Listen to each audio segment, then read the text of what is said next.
नमस्ते, सदावत सलीम, मातृभूमि, जय हिंद दोस्तों। स्वागत है आप सबका टेक्निकल अस में। शुरू करते हैं आज के डिफेंस समाचारों को। पहली खबर की बात करते हैं तो वो भारतीय तटरक्षक बल यानी कि इंडियन कोस्ट गार्ड को लेकर आ रही है। भारतीय तटरक्षक बल ने सोमवार को made in India advance light helicopter ALH mark 3 को कोस्ट गार्ड रीजन ईस्ट में शामिल किया है। बता दें कि ये हेलीकॉप्टर भी 840 स्क्वाड्रन का हिस्सा होगा और 3 और ALH मार्क 3 हेलीकॉप्टर्स को जल्द ही शामिल किया जाएगा। बता दें कि यह helicopter beyond visual range detection करने में माहिर है। माउंटेड हैवी मशीन गन से लैस यह हेलीकॉप्टर टारगेट न्यूट्रलाइजेशन को भी अंजाम दे सकता है। दोस्तों, अगली खबर जम्मू कश्मीर से आ रही है। दरअसल मुठभेड़ में 3 आतंकियों को ढेर कर दिया है भारतीय सेना ने और सुरक्षा बलों ने 24 घंटे में मार गिराए हैं 7 दहशतगर्द। एक बड़ी खबर।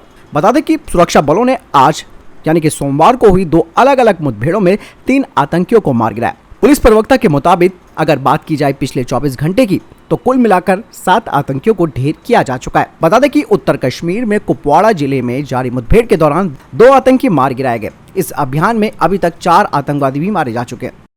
IIT जोधपुर को लेकर आ रही है। IIT जोधपुर ने कहा कि उनके शोधकर्ताओं ने एरोस्पेस, रक्षा, मोटर वाहन, तेल और गैस और सामान्य इंजीनियरिंग जैसे उद्योगों में संभावित उपयोग के लिए एक मेटल 3D प्रिंटर तैयार किया है। इस धातु 3D प्रिंटर के सभी घटक, लेजर और रोबोटिक सिस्टम को छोड़कर भारत में इसे डिजाइन और निर्मित किया गया है। इस परियोजना का मुख्य उद्देश्य है कि मेटल 3D प्रिंटर की लागत को कम करना। विकसित किया गया नया प्रिंटर मौजूदा कंपोनेंट्स की मरम्मत और अतिरिक्त सामग्री जोड़ने के लिए उपयुक्त है। शोधकर्ताओं ने कहा कि ये भारत में बने धातु पाउडर के साथ 3D भागों को प्रिंट कर सकता है। साथ ही IIT जोधपुर के शोधकर्ताओं ने कहा कि यदि मेटल प्रिंटिंग मशीन बनाने के लिए आवश्यक सभी भागों का निर्माण स्वदेशी रूप से किया जा सकता है तो मेटल 3D प्रिंटिंग मशीन की लागत 2 से 3 गुना कम हो सकती है। इसके अलावा इस तरीके की पहल आत्मनिर्भर भारत पहल के तहत भारत सरकार के नीतिगत फैसले को और मजबूत करेगी। दोस्तों, अगली खबर की बात करते हैं तो वह LAC से आ रही है। दोस्तों, इस वक्त भारतीय सेना को सैनिकों की सख्त जरूरत है और यही वजह है कि अग्निपथ स्कीम को लाया गया।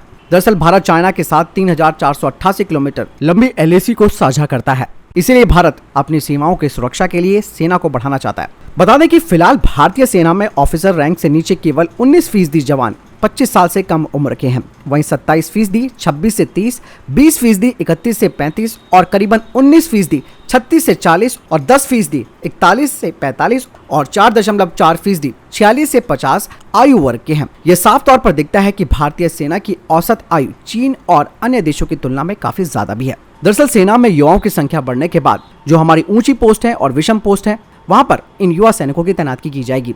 चीन के साथ लगने वाले LAC समेत ऐसी तमाम पोस्टों की ऊंचाई 15 से 18,000 फीट के बीच है। ये लद्दाख में अल्पस पर्वत की औसत ऊंचाई से भी ज्यादा है।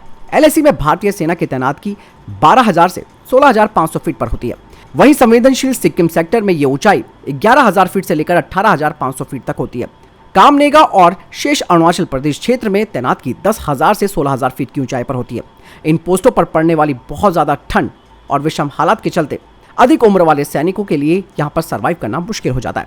0 से नीचे तापमान चला जाता है और पूरे साल चलने वाली तूफानी हवाओं के बीच युवा सैनिक ही इन हालातों से मुकाबला करने में सक्षम होंगे। पूर्वी लद्दाख में चीनी सेना का अतिक्रमण होने के बाद यहाँ पर बीमार पड़ने वाले भारतीय सैनिकों की संख्या में भी इजाफा हुआ है। दरअसल 2021 में लेह बेस हॉस्पिटल में 5,339 लोगों को भर्ती कराया गया। इसमें 560 को हाई एल्टीट्यूड के चलते फेफड़ों में होने वाली समस्या हुई और वहीं 250 सैनिकों को बैटल जोन से मेडिकल अनफिट होने के चलते बाहर कर दिया गया।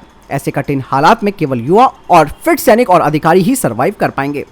बढ़ते हैं अगली खबर की तरफ जो कि भारतीय सेना से ही आ रही है। दरअसल पोलैंड की वेब इलेक्ट्रिक्स ने भारतीय सेना की स्पेशल फोर्स को 100 वॉरमेट लॉइटरिंग UAV की डिलीवरी की है। लॉइटरिंग UAV इलेक्ट्रिक मोटर से संचालित होता है और ये 5.7 किलोग्राम यानी कि 5.7 किलोग्राम का पेलोड ले जा सकता है और इसकी operational radio line of site है 30 किलोमीटर की और ये छोटे टारगेट्स के खिलाफ बेहद प्रभावशाली होगा। बता दें कि इसे किसी भी वाहन या ग्राउंड इंस्टॉलेशन से लॉन्च किया जा सकता है और इसकी मैक्सिमम स्पीड यानी कि गति है 150 किलोमीटर प्रति घंटा।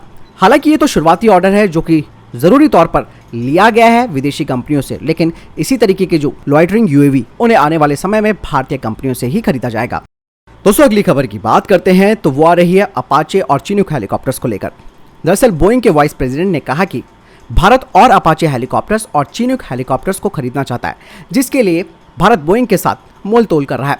दरअसल भारतीय सेना को 6 अपाचे हेलीकॉप्टर अगले साल से मिलने लगेंगे। इसके अलावा भारतीय सेना और अपाचे हेलीकॉप्टर्स खरीदना चाहती है। वहीं भारतीय वायुसेना के पास 15 चिनूक हेलीकॉप्टर्स हैं और वो 7 और चिनूक हैवी लिफ्ट हेलीकॉप्टर्स को खरीदना चाहती है। दोस्तों अगली खबर प्रोजेक्ट विष्णु को लेकर आ रही है। DRDO 2 long range hypersonic cruise मिसाइलों को तैयार कर रहा है प्रोजेक्ट विष्णु के तहत। बता दें कि ये दोनों वेरिएंट एंटीशिप और लैंड अटैक वेरिएंट वाली मिसाइलें होंगी। इन मिसाइलों में हाइपरसोनिक टेक्नोलॉजी डेमोन्स्ट्रेटर व्हीकल की टेक्नोलॉजी लगाई जाएगी। बता दें कि HSTDV प्रोजेक्ट के तहत कई बार क्रूज व्हीकल का टेस्ट किया जा चुका है और हाल ही में अब नई खबर जो सामने आई है उसमें कहा जा रहा है कि प्रोजेक्ट विष्णु के तहत एक नया सॉलिड रॉकेट मोटर तैयार की जा रही है जो कि बेहतर थ्रस्ट वेक्टरिंग कंट्रोल के साथ होगी।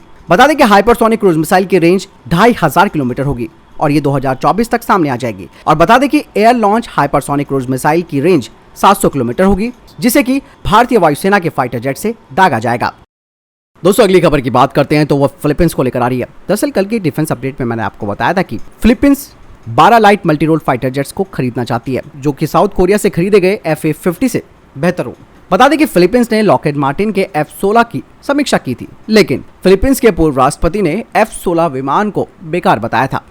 वहीं फिलीपींस के कुछ डिफेंस एक्सपर्ट्स हैं, उनका कहना है कि अगर भारत सरकार अपने उन हथियारों की लिस्ट को जारी करती है जिसके तहत उनका अधिकतम इस्तेमाल किया जा सकता हो, खासकर जिसमें भारतीय मिलिट्री टेक्नोलॉजी का इस्तेमाल किया गया हो। यही नहीं दोस्तों, कई फिलीपींस के डिफेंस एक्सपर्ट्स कहते हैं कि तेजस मार्क 1A फिलीपींस एयरफोर्स के लिए काफी बेहतर होगा क्योंकि तेजस फाइटर जेट की कीमत ग्रिपेन फाइटर जेट से आधी है। बता दें कि अभी हाल ही में भारत और फिलीपींस के बीच हुई ब्रह्मोस डील के बाद इस बात की संभावनाएं काफी ज्यादा बढ़ गई हैं कि भविष्य में भारत की निर्यात क्षमता और ज्यादा बढ़ेगी, खास करके air launch BrahMos NG missile और अस्त्र मार्क 1 के लिए भी, जिन्हें कि तेजस मार्क 1A फाइटर जेट्स में लगाया जाना है। बढ़ते अगली खबर की तरफ जो कि संयुक्त राष्ट्र को लेकर आ रही है। दरअसल दोस्तों हाफिज सईद जैसे वैश्विक आतंकियों को पालने वाले पाकिस्तान को संयुक्त राष्ट्र में करारा झटका लगा है। पाकिस्तान ने एक भारतीय नागरिक का नाम संयुक्त राष्ट्र की आतंकियों की लिस्ट में डलवाने की कोशिश की, जिसे भारत और भारत के 4 दोस्तों ने विफल कर दिया। पाकिस्तान चाहता था कि गोविंद पटनायक दुग्गीवालसा को संयुक्त राष्ट्र सुरक्षा परिषद के 1267 यानी कि 1267 कमेटी में सूचीबद्ध किया जाए। पाकिस्तानी सरकार ने दावा किया था कि गोविंद उनके देश में आतंकी गतिविधियों में शामिल है। संयुक्त राष्ट्र में भारत का जिन देशों ने समर्थन किया उनमें ब्रिटेन, फ्रांस, अमेरिका, अल्बानिया शामिल है। ब्रिटेन, अमेरिका और फ्रांस तीनों ही सुरक्षा परिषद के स्थायी सदस्य भी हैं। वहीं अल्बानिया इस महीने के लिए सुरक्षा परिषद का अध्यक्ष है। साल 2020 में पाकिस्तान ने गोविंद को लेकर ऐसी ही कोशिशें की थी, जिसे सुरक्षा परिषद के 5 सदस्य देशों ने खारिज कर दिया था। यही नहीं, पाकिस्तान के दोबारा प्रयास को संयुक्त राष्ट्र सुरक्षा परिषद के समय को बर्बाद करने की कोशिश के रूप में देखा गया। बता दें कि संयुक्त राष्ट्र में भारतीय राजदूत TS त्रिमूर्ति ने इसे धार्मिक रंग देकर आतंकवाद पर 1267 विशेष प्रावधान के पाकिस्तान के राजनीतिकरण करने का खुलेआम प्रयास बताया था। ये घटना ऐसे समय पर हुई है जब पिछले हफ्ते ही चीन ने लश्कर तोयबा के कुख्यात आतंकी अब्दुल्ला रहमान मक्की को संयुक्त राष्ट्र में सूचीबद्ध करने के प्रयास प्रस्ताव पर रोक लगा दी थी, जहां चीन केवल पिछले 6 महीनों से मक्की के प्रस्ताव को रोक कर रखा हुआ था। वहीं भारतीय नागरिक के पाकिस्तानी प्रस्ताव को 5 देशों ने खारिज कर दिया। यानी कि दोस्तों पाकिस्तान का प्रयास तो विफल हुआ ही, लेकिन चीन और पाकिस्तान के नेक्सस को भी भारत ने सफल नहीं होने दिया, क्योंकि मक्की को लिस्ट किए जाने के लिए ये जो प्रस्ताव था वो भारत और अमेरिका के द्वारा दिया गया था। दोस्तों अगली खबर की बात करते हैं तो वो आ रही है नए एरोस्पेस और डिफेंस पॉलिसी को लेकर। दरअसल कर्नाटक की सरकार अब एक नई एरोस्पेस और डिफेंस पॉलिसी की तैयारी कर रही है, जो कि करीबन $6 बिलियन की इन्वेस्टमेंट को आकर्षित करेगा एरोस्पेस और डिफेंस सेक्टर में। बता दें कि इस पॉलिसी की समय सीमा 5 साल की होगी, जिसमें करीबन 70,000 नई नौकरियां भी मिलेंगी। वहीं रक्षा मंत्रालय 2027 तक रक्षा के क्षेत्र में 70% आत्मनिर्भरता का लक्ष्य रखे हुए। दोस्तों अगली खबर चाइना को लेकर आ रही है। चीन लगातार अपनी सैन्य ताकत में बढ़ोतरी करता जा रहा है। अभी हाल ही में चीन ने बीच हवा में ही दुश्मन की मिसाइल को मार गिराने वाली मिसाइल का सफल परीक्षण किया। हालांकि चीनी रक्षा मंत्रालय की ओर से इस मिसाइल के बारे में कोई विस्तृत जानकारी नहीं दी गई है, लेकिन इतना जरूर कहा गया है कि यह पूरी तरह से रक्षात्मक कार्रवाई है। चीन का कहना है कि यह मिसाइल टेस्ट किसी भी देश के प्रति लक्षित नहीं है। बता दें कि चीन की रक्षा प्रणाली में मिसाइलों की बेहद महत्वपूर्ण भूमिका है। ये चीन के आंतरिक कार्यक्रम की नींव भी है। चीन की ओर से यह परीक्षण ऐसे समय पर किया गया है जब ताइवान के खिलाफ उसकी आक्रामकता लगातार बढ़ती जा रही है। चीन ताइवान पर अपना दावा ठोकता है। चीन का कहना है कि यदि जरूरत पड़ी तो ताइवान पर वो कब्जा करने के लिए सेना का इस्तेमाल करने से गुरेज नहीं करेगा। तो दोस्तों ये थे अभी तक के टॉप डिफेंस और स्पेस अपडेट्स। वीडियो के संबंध में कोई प्रश्न जवाब या आपका कोई सवाल है कमेंट सेक्शन में लिखकर जरूर पूछ सकते हैं। मिलता हूं नई वीडियो के साथ, चैनल जरूर सब्सक्राइब कीजिएगा। जय हिंद, वंदे मातरम।